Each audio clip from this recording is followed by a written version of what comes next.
Sa Filipino, ngayon, sa mga letra, ikaw ay gumawa ng mga pangungusap.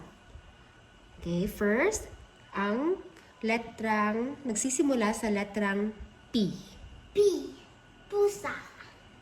Ako ay may pusa. Sa letrang R. R. Rambutan. Masarap ang rambutan. Nagsisimula sa letrang S. S. Sapatos. Merong akong bagong sapatos.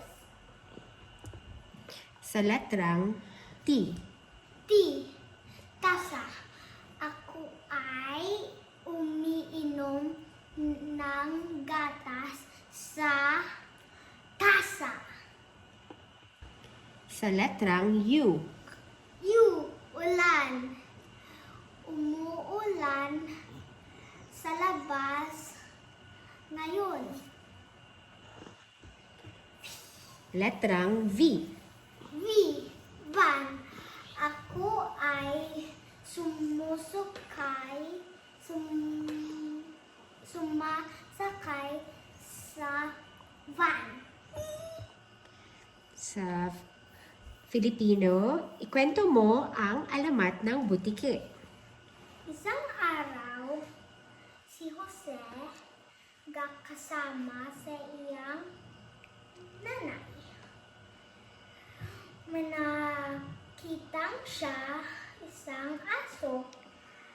Habang tutulog ang aso, kinhabuyan niya ang aso. Tayon, manikitaan siya.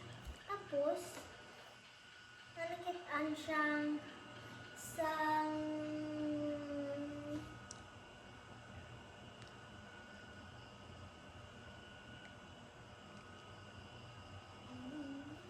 Isang ermitanyo. ermitanyo. Okay.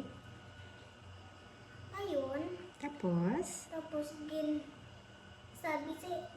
kinagalitan siyang, sabi siya nga, hindi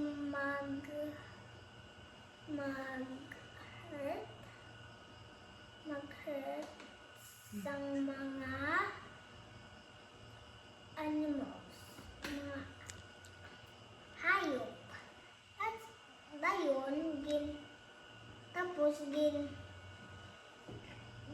ginubra siyang isang